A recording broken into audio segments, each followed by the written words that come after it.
Boa noite, irmãos e irmãs. Vamos estar iniciando a leitura do livro Vida através da Morte, a partir desse ponto.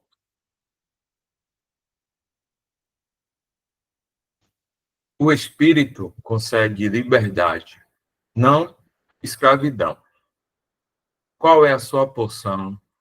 A liberdade dos filhos de Deus ou a escravidão do servo, do escravo? Os filhos não deixam de ser filhos para voltarem a ser escravos. Por quê? Não recebeste o espírito de escravidão para outra vez estardes em temor, mas recebeste o espírito de adoção de filhos, pelo qual clamamos, Abba, Pai.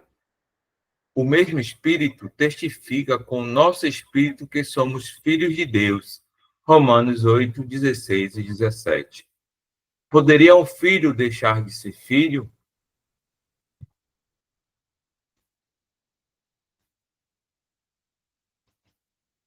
Poderia Cristo, o Filho, deixar de ser o Filho?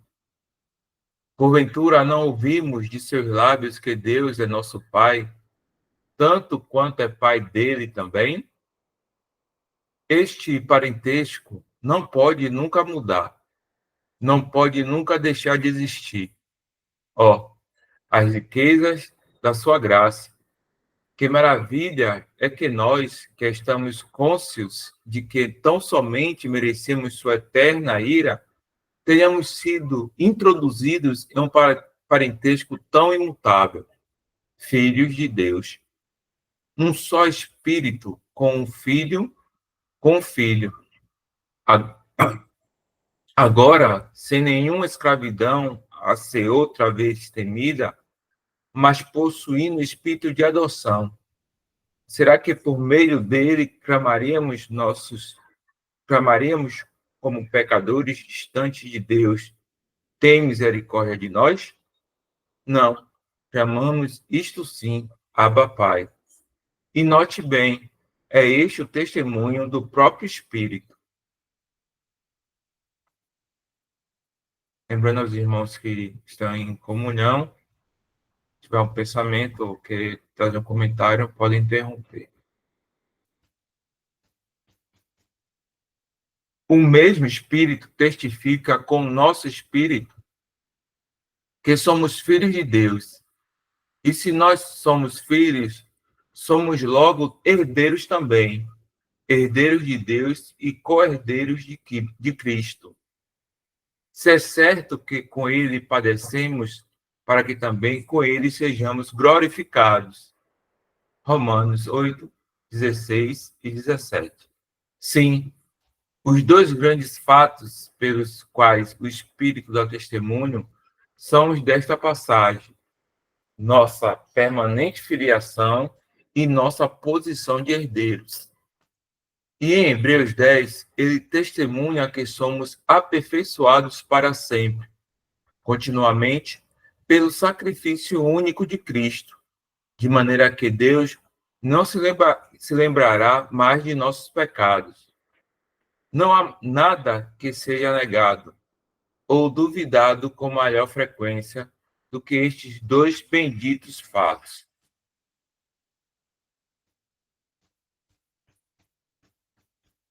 Sim, um é o fato de nós, se crentes, sermos perfeitos para sempre. O outro é que somos co-herdeiros juntamente com Cristo. O Espírito dá testemunho disso. E note bem, se somos co-herdeiros de toda a glória vindoura de Jesus, o Filho do Homem não deixa de passar por alto estas poucas palavras. Se é certo que com ele padecemos, para que também com ele sejamos glorificados. Romanos 8, irmãos, sejam glorificados. Romanos 8,17, para constar que isso foi assim. Basta ver toda a história do livro de Atos. O mundo, e especialmente a sua parte religiosa, odiava os discípulos de Cristo, tanto quanto odiava o Senhor. E os discípulos sofriam com ele. E por que não acontece o mesmo hoje? É porque o mundo religioso agora finge ser cristão. E, nós também acabamos descendo a esse mesmo nível. Mas, à medida que fomos guiados pelo Espírito, acabaremos certamente sofrendo o ódio do mundo. Será que você, amado leitor, sabe o que é ser guiado pelo Espírito? Ou será que você está sendo guiado pelas Perdão. Ou será que você está sendo guiado pelas organizações e pelos projetos do mundo religioso? Se assim for, não é de admirar que não sabia o que é desfrutar do parentesco de um filho de Deus, ou o que é sofrer com Cristo. Acaso você pode afirmar estar sendo guiado pelo Espírito de Deus em sua vida diária, em suas compras, em seus negócios? Ou será que você é simplesmente guiado pelas máximas deste mundo?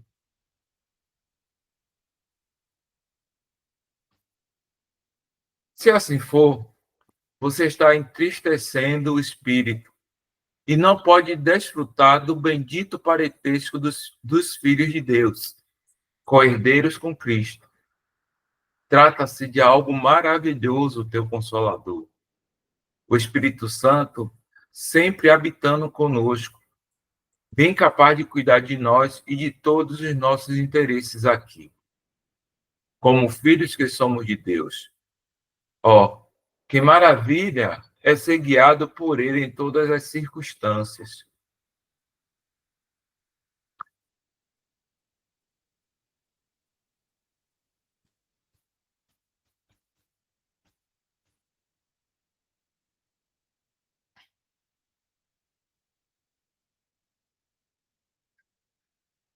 Não podemos superestimar e nem subestimar a obra do Espírito, seja ela em nós, como nos falam os versículos 2 ao 13, ou de sua obra por nós, nos versículos 14 ao 27.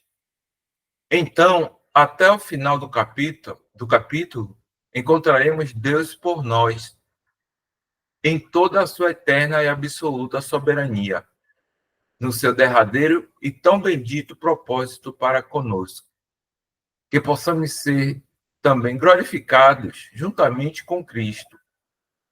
Sim, lembrando-nos de que é este o fim que Deus tem em vista, em todos os nossos sofrimentos e aflições. Que cada leitor conheça, portanto, que aquele que não possui o Espírito de Cristo, se não for isto o que caracteriza, esse tal não é dele. E mais ainda, se não estiver sofrendo com Cristo, é de se questionar se alguém assim é um co-herdeiro de Cristo, guiado pelo Espírito.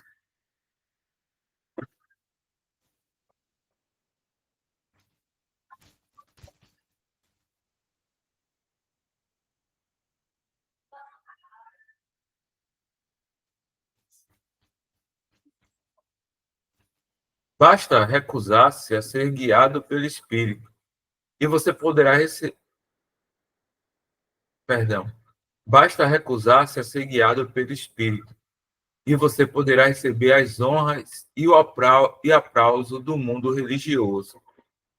Se for guiado pelo Espírito, certamente você será rejeitado, assim como Cristo foi rejeitado, e passará a ser feliz, e passará a ser seu feliz privilégio sofrer com ele.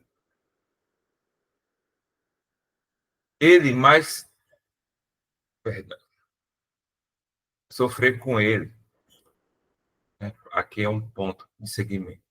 Mas, o que é isto em comparação com a glória a ser revelada em nós? Que contraste há entre ser guiado pelo Espírito e ser guiado pelas modas deste mundo.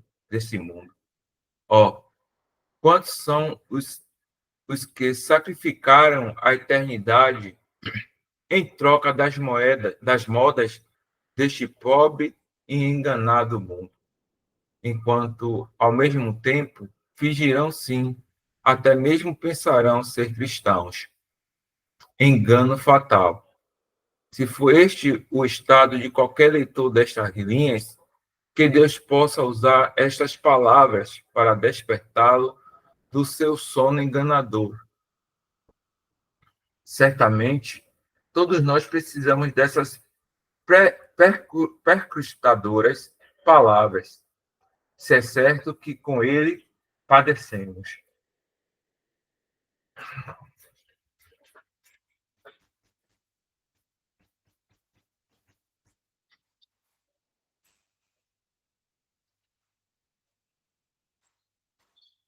Irmãos, é só um breve comentário mesmo, porque, né,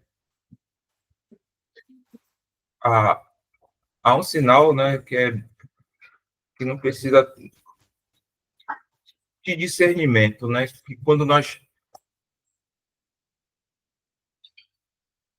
nos colocamos, quando cremos no Senhor Jesus, nós recebemos o Espírito Santo, mas sofremos o vitupério, né? Às vezes, a própria rejeição das pessoas próximas, né? E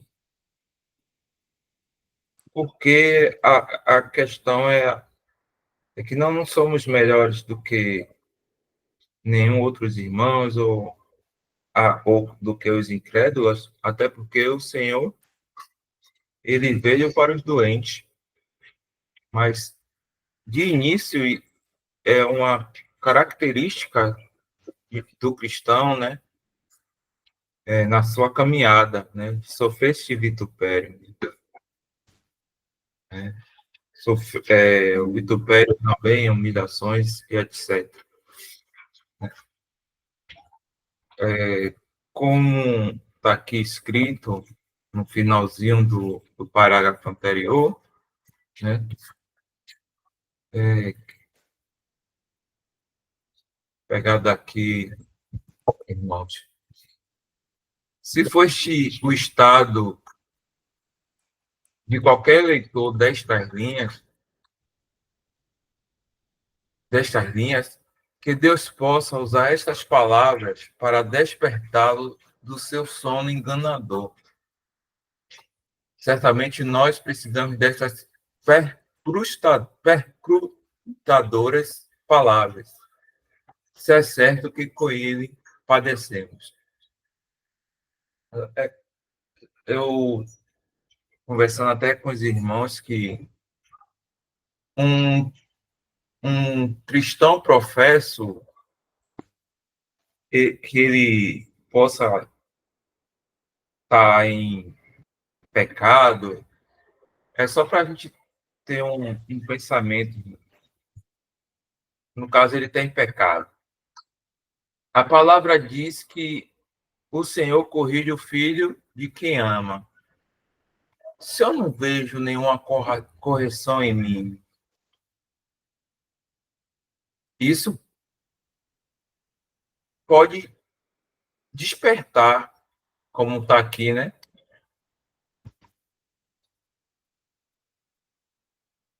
Despertar desse sono enganador. Mas nós sabemos que é preciso crer no Filho de Deus. Mas é um alerta, né? De que trocar em miúdos é se julgar. Até porque o mais acima ele fala que como é que um cristão sabe que crê no Filho de Deus, que ele é habitado pelo Espírito Santo, e o Espírito daquele que crê testifica com o Espírito que habita nele agora também. Eu só estou dando esse exemplo para a gente não ficar só também em leitura. Mas se tiver algum irmão em comunhão também aí que queira trazer algum pensamento, fica à vontade.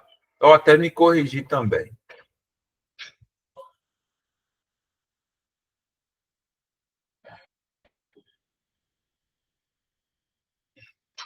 Continuando. Porque para mim tenho por certo que as aflições deste tempo presente não são para comparar com a glória que em nós há de ser revelada. Porque a ardente expectação da criatura espera a manifestação do Filho de Deus. Romanos 8, 18 e 19. Quem podia, melhor do que Paulo, considerar este assunto? Prisões e cadeias o esperavam em cada cidade, uma vida de constante sofrimento com aquele a quem tanto amava servir. E ainda assim ele diz: as aflições deste tempo presente não são para comparar com a glória que em nós há de ser revelada. Aqui é o exercício de fé, né, do irmão, do apóstolo Paulo, né, que mesmo em açoites, cadeias, ele retinha essa esperança em gozo, em alegria, que assim possamos ter esse exemplo de fé, irmãos. É muito importante isso. Deveras, a ardente expectação da criatura espera a manifestação dos filhos de Deus. Que solução para o espantoso paradoxo de toda a criação. Os gemidos dos campos de batalha cessarão. A miséria, a pobreza e a degradação das multidões, os sofrimentos da criação, tudo chegará ao fim.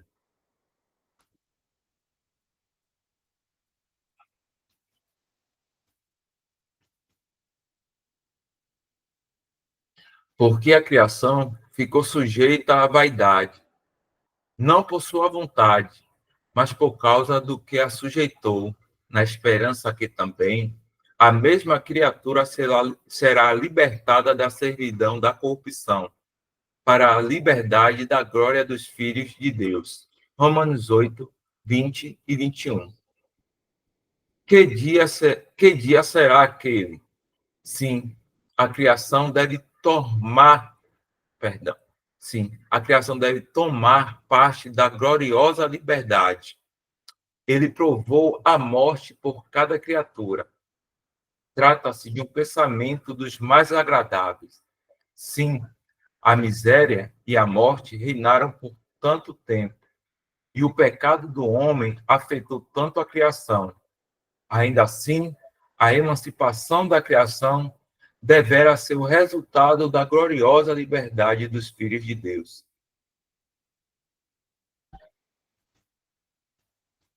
Porque sabemos que toda a criação geme e está juntamente com dores de parto até agora. E não só ela, mas nós mesmos, que temos as primícias do Espírito, também gememos em nós mesmos, esperando a adoção, a saber, a redenção do corpo. Romanos, a redenção do corpo. Romanos 8, 22. Repare que não é para a salvação de nossas almas. Vou repetir aqui. Repare que não é para a salvação de nossas almas, que esperamos e ansiamos, mas pela redenção do corpo.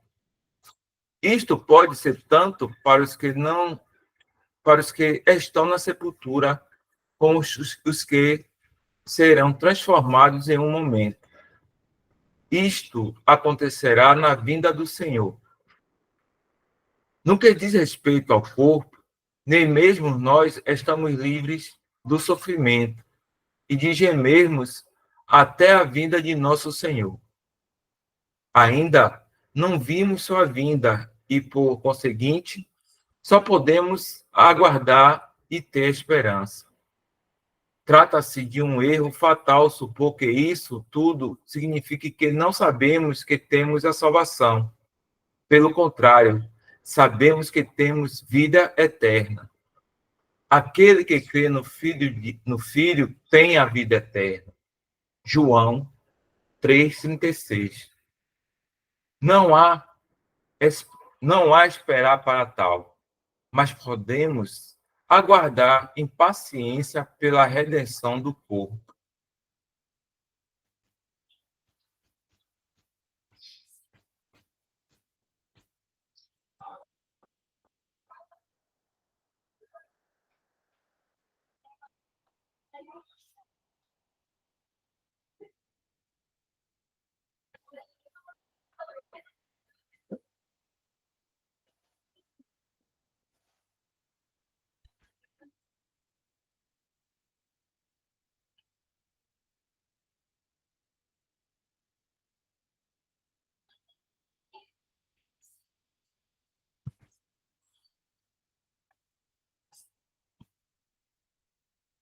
Esse aguardar em paciência pela redenção do nosso corpo, irmãos, ela é manifesta em nós quando remimos o nosso tempo, né, em, na comunhão, né, em Atos 2, 42, 2, é a passagem que fala que logo quando a igreja foi iniciada, né, os cristãos, eles perseveravam na nossa doutrina, no partir do pão, na comunhão. São, na verdade, os pilares, né, para que a gente possa estar aguardando com paciência, sem deixar que as aflições venham nos enfraquecer, ou até mesmo inimigo, né, enfraquecer nossa fé. E, e a gente perdeu o foco da pessoa bendita do Senhor Jesus Cristo. Infelizmente, eu creio que cada um de nós tenha um irmão próximo que sucumbiu a essas questões, né? E aí, como irmãos, devemos, como a palavra diz, né? Devemos sempre estar orando uns pelos outros.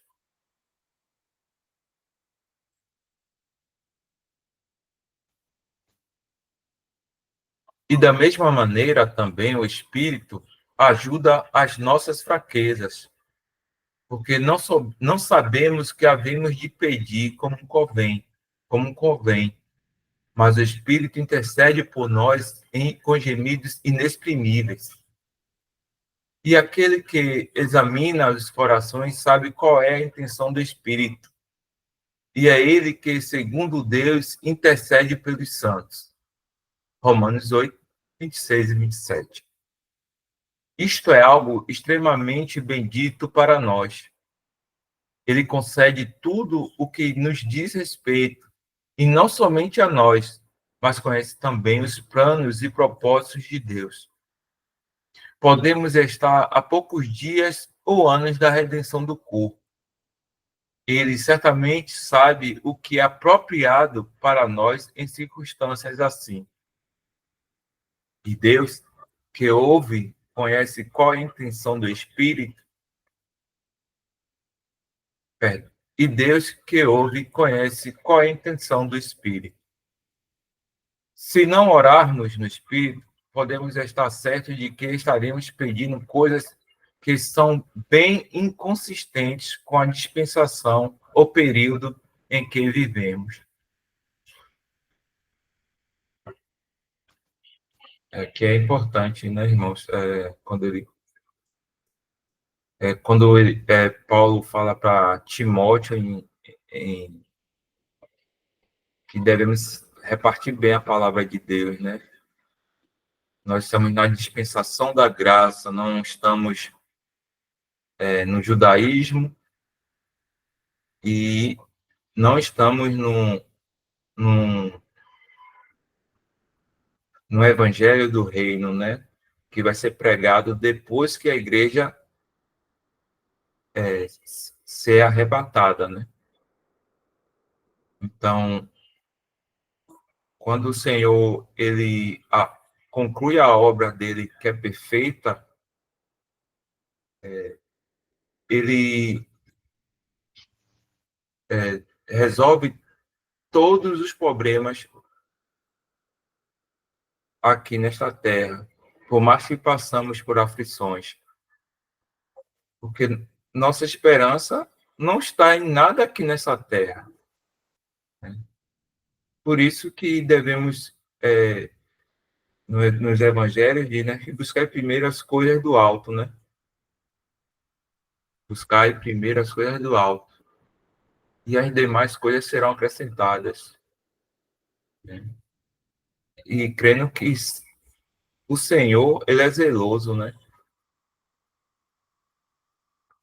A gente ter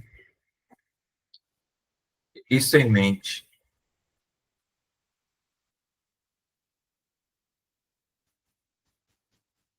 Até porque o Senhor sabe todas as nossas necessidades. Entraremos agora na terceira ou última divisão de nosso capítulo. Talvez nem sempre estaremos aptos a entender, mas podemos dizer: e sabemos que todas as coisas contribuem juntamente para o bem daqueles que amam a Deus, daqueles que são chamados por seu decreto. Romanos 8:28. Sabemos disso porque Deus é sempre por nós. É isto que é apresentado até o final do capítulo. Daqueles que são chamados por seu decreto. Deus não nos chamou por causa de qualquer bem que pudesse existir em nós, ou de qualquer desejo de nossa parte. Notemos atentamente qual foi o seu propósito, pois seu chamado é o resultado de seu decreto ou propósito. Tem a passagem, né, que nós o refutávamos, né? Éramos inimigos, né? E o Senhor nos amou de tal forma que nos amou enquanto nós na nossa vida, né? A gente éramos inimigos. Então é um amor que é um amor de graça realmente que nos deu filiação, fez de nós co-herdeiros em Cristo Jesus. Podemos chamar Deus de nosso Pai, que possamos ter esse gozo ainda aqui,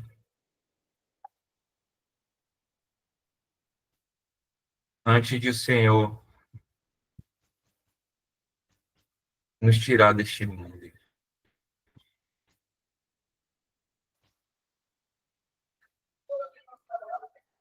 Este é, portanto, o seu propósito, porque o que dantes conheceu também os predestinou para serem conformes à imagem de seu Filho, a fim de que ele seja o primogênito entre muitos irmãos.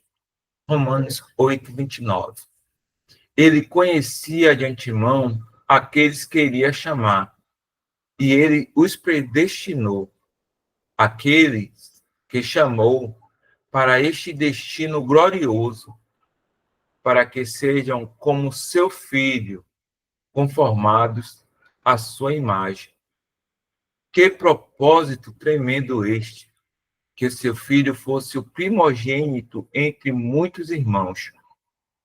Que imenso privilégio o de termos sido chamados para compartilhar desta posição de glória. Não devemos alterar nenhuma só palavra a fim de adaptar isto aos pensamentos ou raciocínios humanos.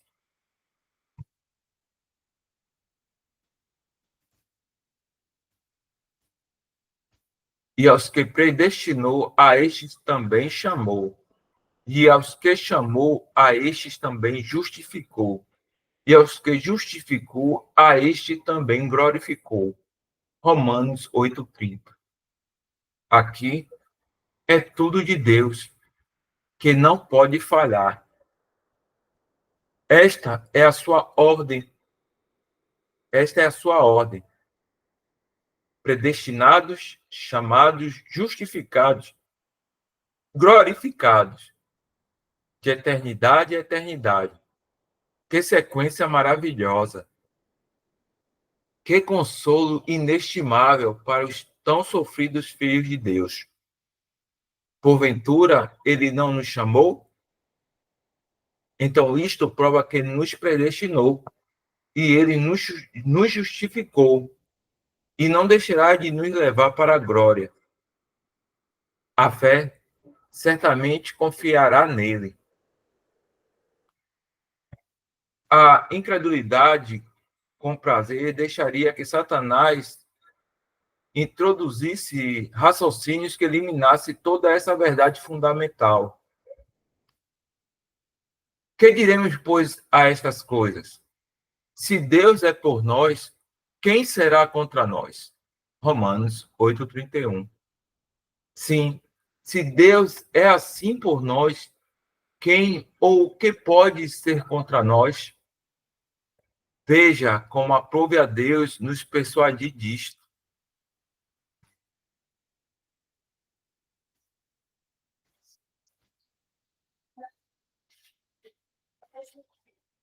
Aquele que nem mesmo a seu próprio filho poupou, antes o entregou por todos nós, como nos não dará também com ele todas as coisas.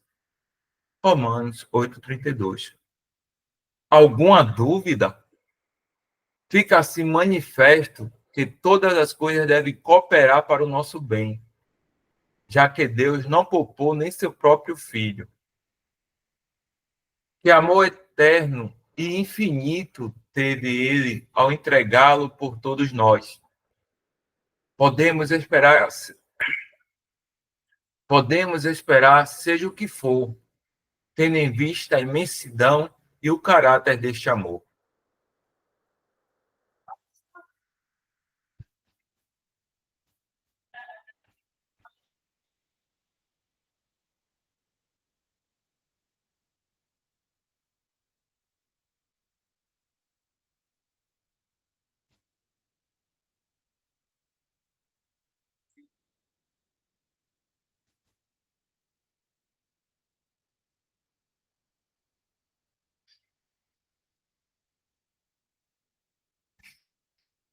Como já vimos nesta epístola, já que é Deus, já que é Deus em sua justiça, aquele que é o justificador, o Deus que justifica, quem tentará acusação contra os escolhidos de Deus? Romanos 8:33. Quem os condenará? Se Deus, se Deus é nosso justificador, poderá alguma criatura nos condenar? Foi Deus quem demonstrou a sua aceitação pelo nosso resgate ao ressuscitar Jesus de entre os mortos para a nossa justificação.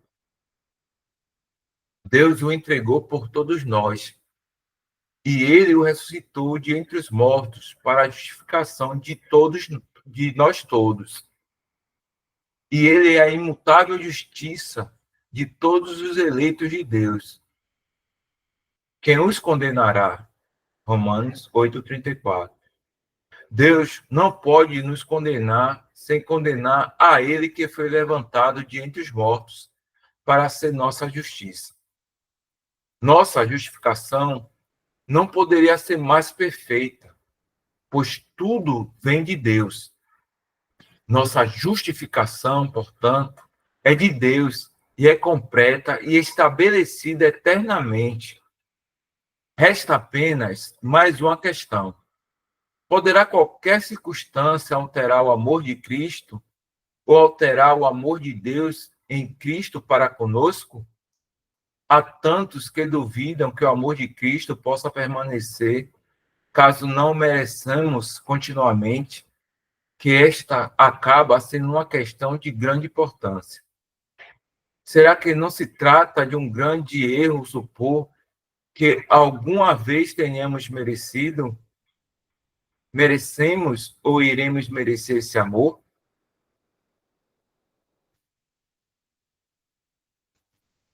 Será que são os nossos méritos ou que o Espírito de Deus coloca diante de nós?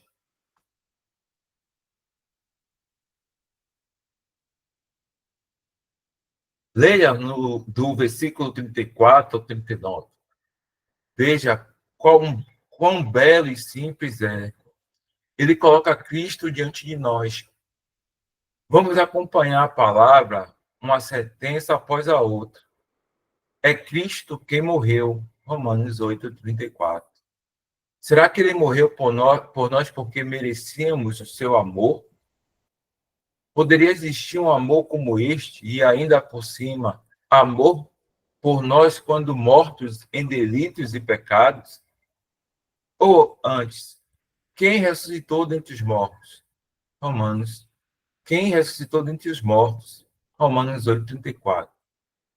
Complete, completo o aqui tem completo, contemplei o resultado de entre os mortos, como um princípio da nova criação. E isto com o propósito expresso de nossa justificação. E tudo isso quando o que merecíamos era só a eterna ira. A qual está à direita de Deus. Romanos 8:34. Aquele que carregou nossos pecados e que foi feito pecado por nós. Nosso representante está à direita de Deus, como se tivesse tomado posse daquele lugar para nós. Então, veio o inimigo que enganou Eva e diz: tudo isso é verdade se você nunca pecar, mais após a sua conversão, mas se algum cristão pecar, certamente o pecado o separará do amor de Cristo. Querido jovem crente, veja se o seu escudo não está abaixado quando o diabo lançar insinuações assim contra você. A resposta preciosa é esta. Também intercede por nós. Romanos 8:34. Sim, vivendo sempre para interceder por eles. Hebreus 7:25. Imagine de quantos pecados está, perdão. Imagine de quantos pecados esta intercessão nos preserva.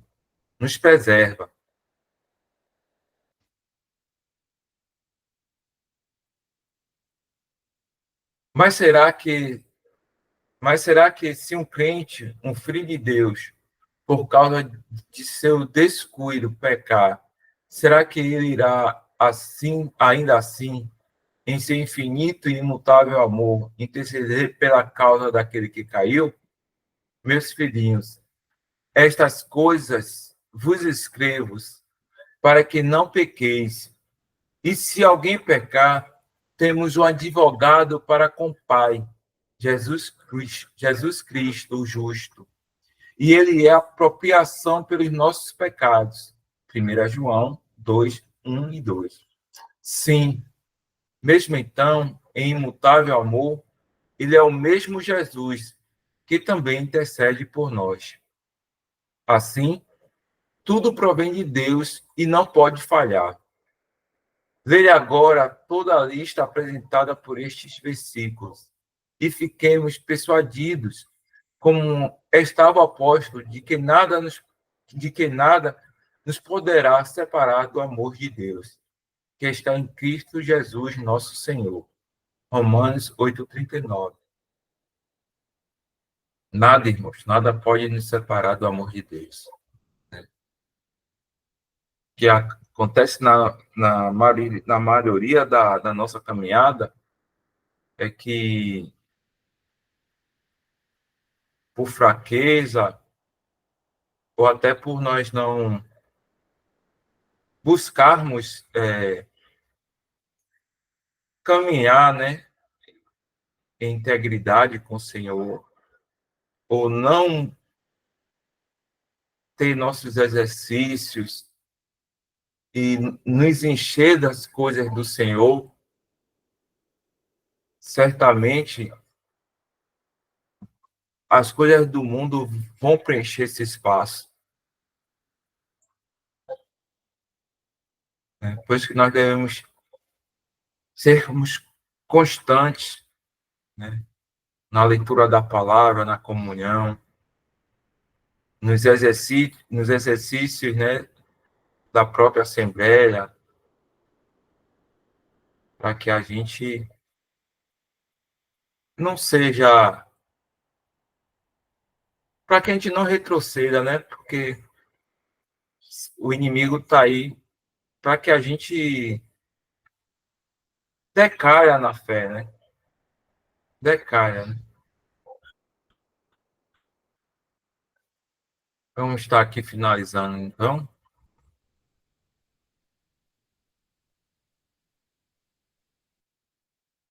Não há condenação para aqueles que Deus justifica, aqueles que ele tem por justos. E não há separação do infinito e eterno amor de Deus para conosco, em Cristo Jesus, nosso Senhor.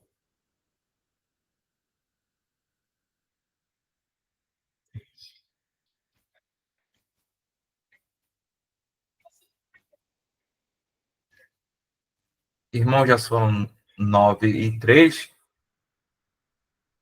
e os irmãos que estão em comunhão aí, se concordar, a gente já está no horário, a gente pode deixar esse capítulo 9, o Senhor permitindo, para o próximo sábado.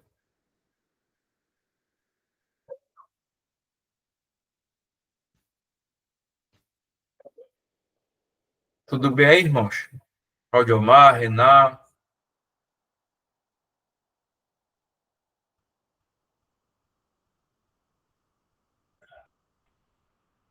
certo, irmãos?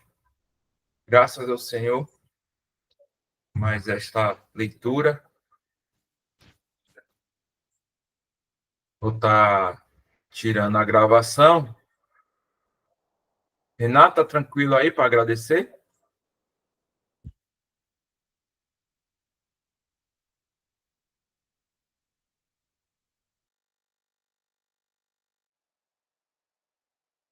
Certo, tranquilo.